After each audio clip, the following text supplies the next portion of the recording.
За сайн байна уу? Та бүхэнд энэ өдрийн мэндийг хүргэе. Амлаг камерын DVR бичигчнээс бичлэг яаж ухрааж үзэхийг харуулъя.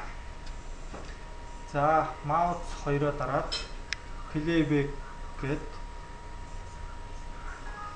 За, энэ гарч ирж байгаа календар дээр тухайн он сар өдрийг нь зааж өгөөд 14 оны 1 сарын за 7 14 за 14-нөр нь сонгоод type дээр нь all гэдгийг сонгоод за доорх завграас 1 камер, 4 камер, 9 камер, 16 камер гэдэг аль дуртайгаа сонгоод за 1 камер гэдгийг сонгоод за эндээс аль камерыг ухрааж үзэхээр тэрийг заадвал за 2 гэж заагаад тэгээд за доор нь цагаа оруулаад search гэдгийг дарнаа.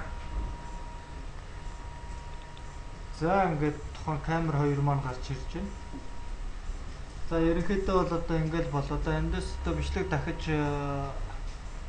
эхлүүлэх эндээсээ заачин пауз авах эндээс заачин тэгээд гүйлгэхээ бас эндээсээ заагаад өгнө.